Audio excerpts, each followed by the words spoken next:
We're going to start out by getting our brains warmed again this morning. This morning we have riddles. So let's start with number one. What travels around the world staying in the same corner? A stamp. Stamps never move, except when they're attached to the same corner of the envelope. It only increases and never decreases. What is it? Your age. Yeah. Taxes, national debt. We can certainly come up with some very creative responses to that one. Number three, what can be seen once in a minute, twice in a moment, and never in 1,000 years? It is the letter M. The letter M appears once in a minute, twice in the word moment, and never in 1,000 years.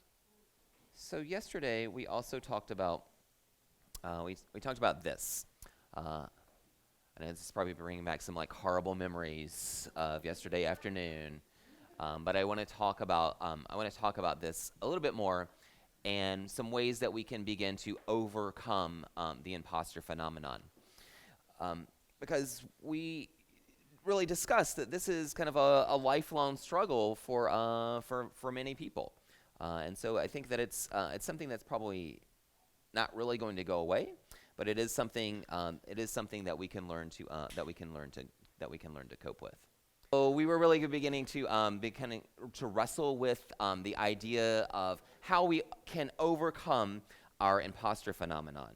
And so today we're going to talk about ways that we can develop our superpowers, and develop this sort of alter ego that will overcome the imposter.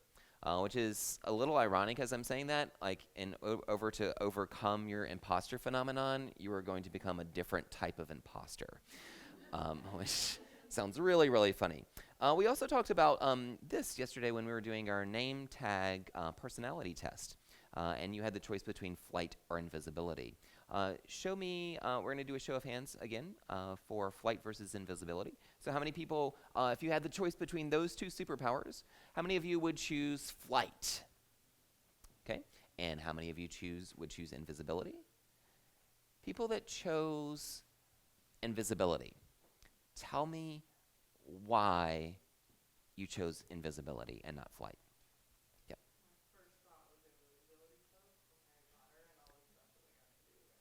Yeah, there was the invisibility cloak from Harry Potter. They were able to do so many really cool things in Hogwarts to kind of go around and see the things that were happening there. Other folks that chose invisibility over flight. Why? Yeah, Janae. Just. Mm-hmm. Yeah, just taking some me time. I like that.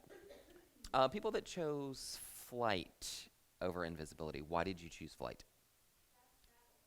Fast travel. Yeah, I mean, as she said really quickly. Yep, Matt. The freedom that comes along with that. The ability to get out. Yeah, seeing things from a different perspective. Yeah. If you have the ability of flight, how fast can you fly? Like the like the Peregrine Falcon, 275 miles per hour. Boom. What if you could only fly as fast as you could walk? Yeah, you'd still do it. It's kind of switch back. What if you could only fly like 5 feet off the ground? Yeah, like 5 feet. You can kind of hover. It's more of a hovering. I think that this is like just a really intriguing question. When I've used this question with kids before, they have so many questions about, well, like, do you have to put on the cloak in order to be invisible, or do you just turn invisible? What happens to your clothes? Do you have to take your clothes off? Because that seems a little weird.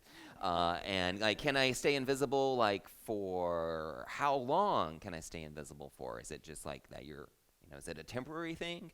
Or is it an extended period of time? Does it wear off after a while?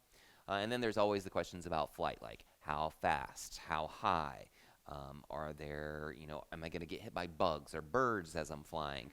What's that really going to look like? As they think about becoming a superhero, oh, by the way, this would be what I would choose. Like, do you have to have a cape? Do you have to wear a fancy uniform in order to fly? I want us to think about this question as we're thinking about what our superpowers are and how we might become a superhero. I want us to think about what makes a superhero. And we're going to use the Mentimeter one more time for this. And so I want you to enter in some responses on the Mentimeter. So we're going to fast forward to the next one. So superheroes generally have some type of extraordinary ability. Like, they're able to do something or be something for whoever it is that needs that in that particular time. Sometimes they're really fantastical, like the X-Men, or like heroes that we see in like DC or Marvel comics. Superheroes often have some sort of intensity about them as well. There's something that makes them unique, special, different. And usually when they're portrayed in comic books or in movies or TV shows, there's this real like power that goes along with it in most cases. But as we have talked already here, then there's lots of different ways that we could demonstrate our superpowers. Many of the superheroes are also motivated by this mission or quest for truth, that they want to save someone or something, that they want to make the world a better place. And as we've already said, that in the words of Stan Lee, that with great power, there must also come great responsibility. And it is really learning to balance those things out. I'm a bit of a superhero fan, and so one of my kind of favorite companion websites that I will often use for my own personal research is a website called the Superheroes Database. It's available at superherodb.com. It's essentially the internet movie database of superheroes. And so superheroes from comics, from film, from TVs, from cartoons, from books, pretty much anything that the general population will classify as a superhero has an entry in there. You can also search the database by superpowers. So if you want to know all of the superheroes or villains that have the power of invisibility, and then you can see that and it will list all of them out. The other really cool thing that I like about this site is that you can do like a side-by-side battle. So if you want to see like who's going to win in a fight between Batman and Superman based upon their power rankings and abilities, then it will give you kind of that head-to-head comparison. I'm not going to lie and say I've spent hours on this website, just kind of going through it. What I want us to think about this morning is developing an alter ego.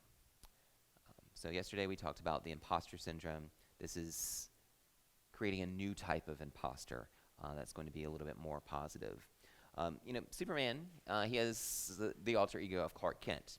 Many of the DC and Marvel superheroes have that alter ego. They're a superhero by night, if you're Batman, and by day you're millionaire Bruce Wayne. You're Tony Stark and you're Iron Man. And so there's your Bruce Banner and you're the Hulk. There's always sort of this other companion piece to go along with this. In the book, The Alter Ego Effect, Todd Herman, who is essentially, he has built a career around being a performance psychologist. So he works with people that are typically like elite sports, people that are elite performers in various sports, and he helps them overcome boundaries that they are facing. And the way that he does this is that he helps them develop this alter ego because they view that they can't accomplish greater performance on their own. But if they are viewing themselves as this superhero or this alter ego that they have developed, then somehow they are now able to accomplish more than they would have ever been able to accomplish before. So we're going to kind of think about this piece as we develop our own superpowers, or develop our own superego. One of the things that I want you to begin to kind of think about, and that we're going to spend some time kind of developing around, is if you had a superpower that you could choose, or opening it up, it's beyond flight and invisibility. What superpower or powers would you really want to have? What is that you wish that your alter ego, your this alternate super version of yourself, what is it that you wish that you could do that you cannot do as a regular person? So I kind of mentioned yesterday some of my love for Disney, and we had a few sidebar conversations related to that. And so I've spent a lot of time with people that work at Disney, and have asked them lots of questions sort of about the culture. And so if you become an employee for Disney, you have to go through this whole Disney Institute where they like indoctrinate you into the Disney way. And so it's so interesting when you are like talking with them in sort of a public setting. If you're standing, it's like they all almost stand in exactly the same way. It's like this very open position. They never cross their arms like under any circumstance, and so like they'll hold their arms sort of behind them or to their side. They do a lot of kind of hand waving and gesturing. They never point with one finger. It's always with the two fingers that they point, because one finger is rude. Two fingers is much more polite as a part of that. And it's so similar to this power pose type of a situation.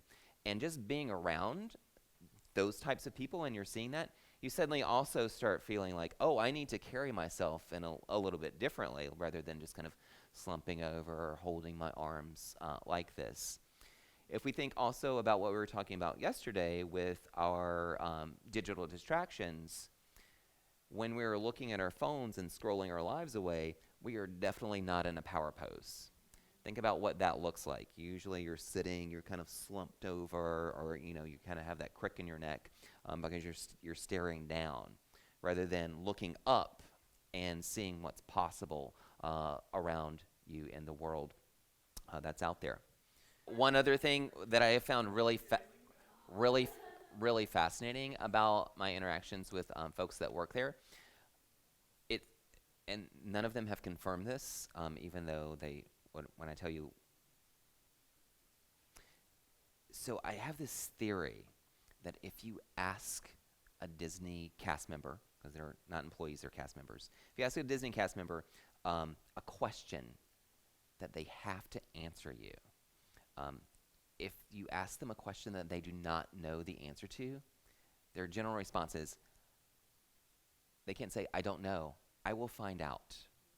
I will find that out for you, which I think is a really kind of cool way to think about living life. It's like, I'm not sure. That's an okay response, but I know someone that I can ask, and they will go and they will ask that person, and they will try and get back to you, which is kind of a cool thing. So I always try and think of really crazy things that I can ask them, just to see if they have to go and ask someone. Almost always they do. Superheroes also generally have some area of weakness or some type of kryptonite that they are fighting against, or some sort of arch enemy or evilness that is out to get them. As you think about developing your own superhero or alter ego, I also want you to be aware of what your kryptonite might be. What are the things that are going to really sort of challenge your superpowers? This is what I want. I want us to try and do. We're going to take about 15 minutes or so to see how far you get on this. I created a just a blank Google slide deck for you to play around with. So I'd like for you use the bit.ly link that's up at the top. Everybody's going to just choose their own blank slide that's there. This slide is the first one in the deck, I believe. And I want you to just play around with that blank slide, trying to create your own superhero or alter ego. What's your superhero or alter ego name? Try to include a visual representation of that. Is it an existing superhero or person? Can you find some stock photo? Is there a symbol that goes along with it? List out somewhere on the page, what are your superpowers? Do you have multiple superpowers? Think also maybe about kind of your personality traits, which are pretty closely related to what your superpowers might be. You're each picking your own slide. Most superheroes have some type of totem or symbol of their power. For example, Thor has his hammer, and so that's where sort of the source of power comes from.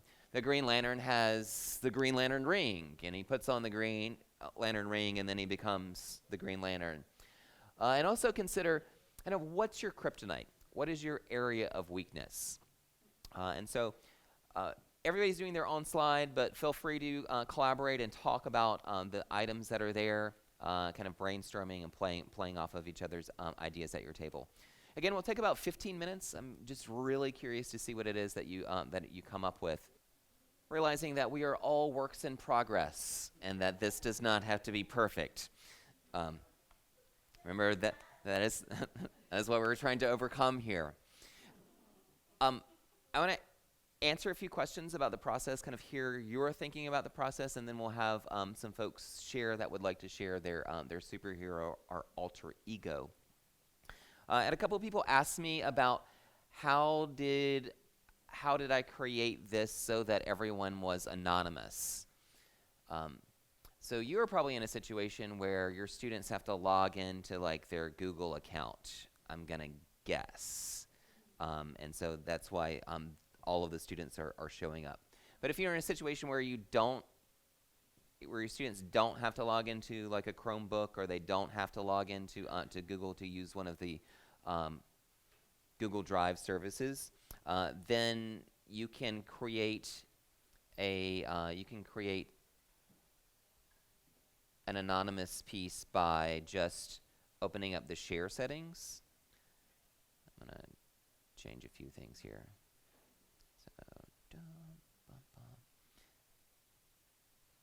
And I just simply went to the share, and then I selected the one that anyone with a link can edit. And so I gave that link to you. Instead of giving that super long, ugly URL that's there, then I used bit.ly to create a shortened version of that. Rather than using bit.ly's ugly shortened version, I chose to rename that bit.ly link to something that would be easy for you to type in. So I changed it to TFI-superhero instead of the 25XCSD34, which makes absolutely no sense. So that's an easy way to create that sharing. Since we're talking about some things that you can do with the Google Drive tools, I want to share with you a couple other tricks that I'm surprised that not more people know about. When you have a link to any document in Google Drive, whether it's a slideshow, whether it's a spreadsheet, whether it's a Google Doc, and you're in it, you can always go to File and make a copy for yourself. That just takes the document in its existing form and it adds it to your Google Drive. Any changes to that original document are not going to show up in your copy piece. One of the other things that I like to do, sometimes when I'm sharing a document or I'm giving out a template for students or teachers to use, and I don't want them to change that original document, but I want everyone to have their own copy of that document to work with, I do this trick. The URL that's up there at the end, if I go all the way to the end of it, you see in its current form, it says /edit. If I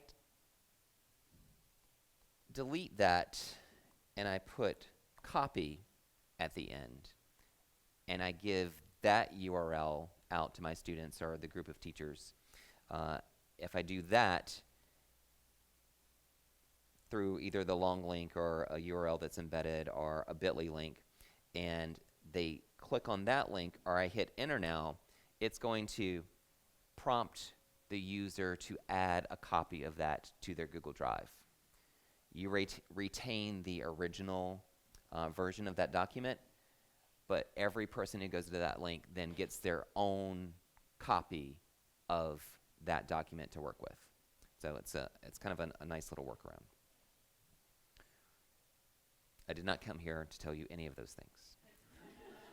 Instead, let's talk about the superheroes or alter egos, the process that you went through, what you maybe found interesting or surprising about it.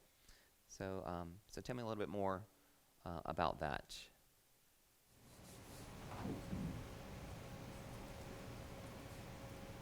They're all really quiet. I immediately think it's a great kind of process to go through with my students, from the whole thing we talked about with the whole superpowers, from the beginning to the end, and be able to use it throughout the class. But they would absolutely love this, and I think this will also help them to kind of figure out more about themselves and to set that up at the very beginning. Right. And I think that idea about that power learning pose, there's nothing worse than standing in front of a group of people, as you know, and everybody's got their heads on the desk, or they're just completely checked out. So much to go yesterday afternoon. Yeah. And so that's difficult, and I tell them sometimes, y'all help me.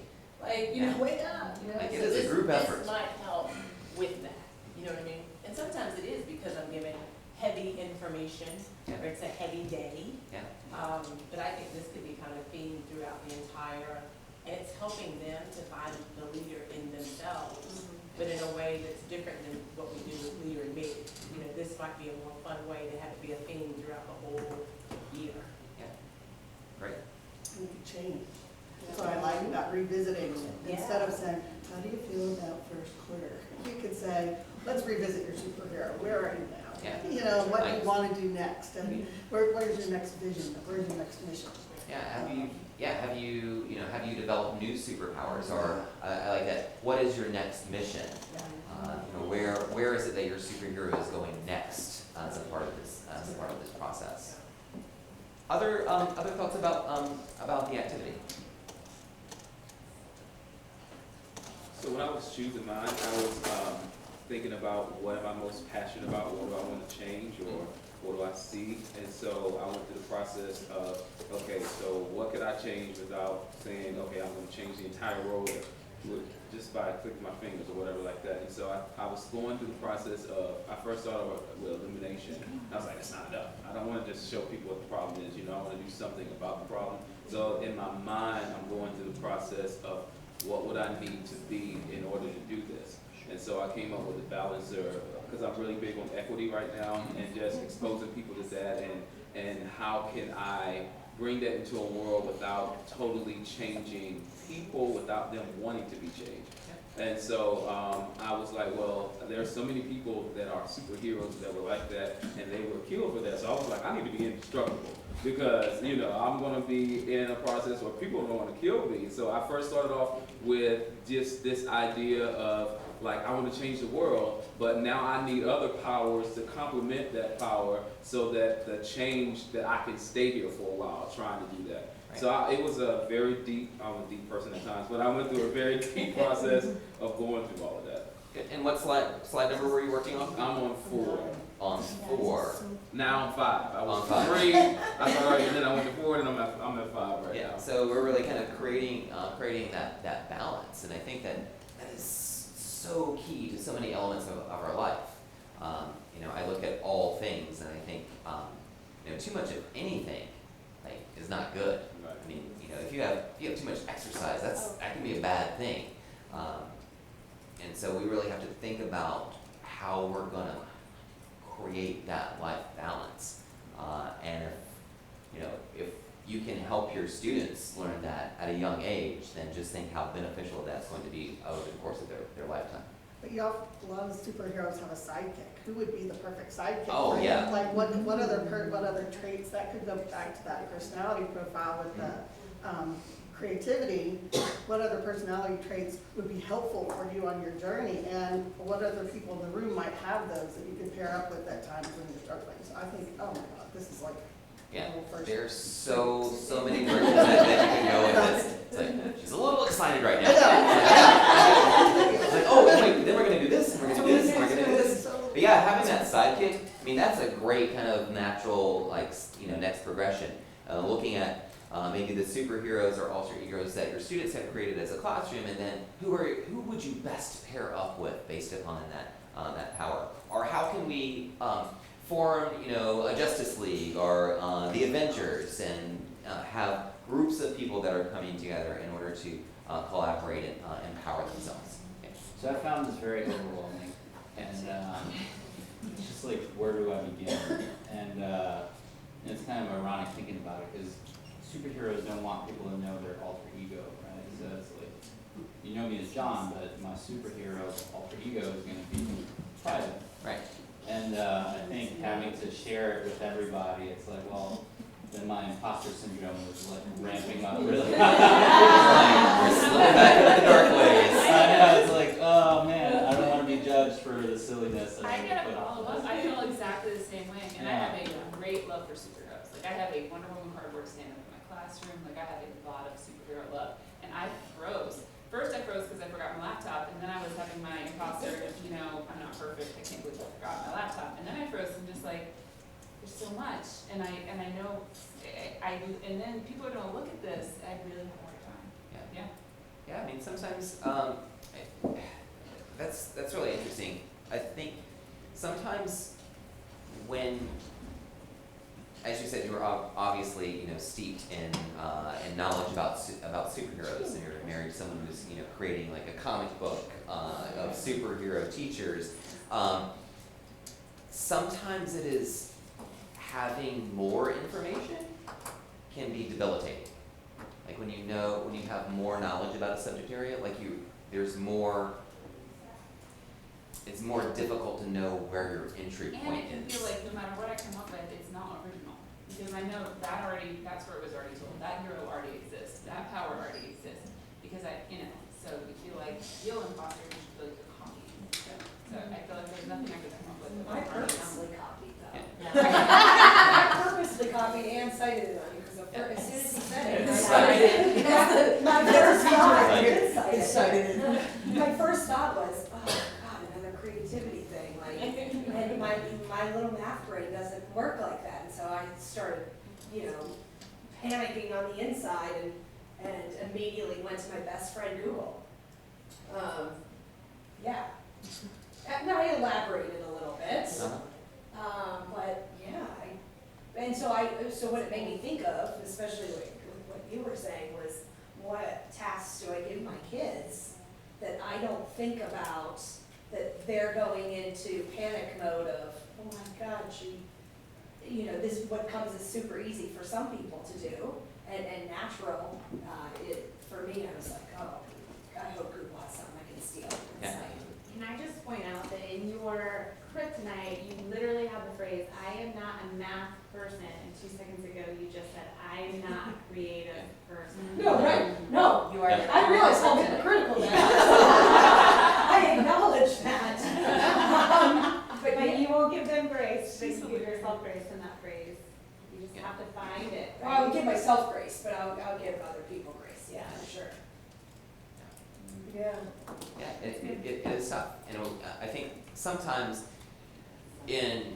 not in any of your classrooms, but in some classrooms, teachers tend to do exactly the same thing, like all day, every day. And if you do the same thing all day, every day, and you never have a variety of different types of activities, then you're going to have a certain number of kids that are really motivated by what it is that you're doing, and they're like really into it. And then you're going to have this other group of kids that are going to be like, I really just wish that we would have more creativity activities, or I wish that we would do more math. And so I think that we have to acknowledge that there are a variety of different preferences that are out there for what it is that we learn and do within those environments, and then we need to have some variety within our lives. Any other concluding thoughts about this activity. Also, maybe, Brian, give them choices, because Sure. I really think that some kids would be very intimidated by this activity and some others would love it. But then give them the choice, you can work individually, Yeah. or if you want to pair up or work in a group, then you know, it's always less difficult if you have a partner.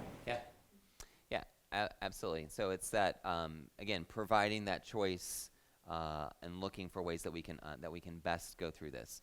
Sometimes it's easier to do it as a pair or as a small group first, just so you can kind of think about, oh, here's what this might look like. Also, I did not provide you with an example.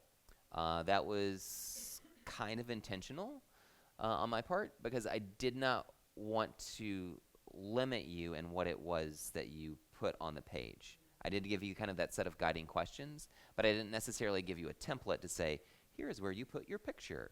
Here's where you create like your description. So that was intentional in its open-endedness. Some students and learners will want more scaffolding so that they at least know how to begin and are not overwhelmed by the process.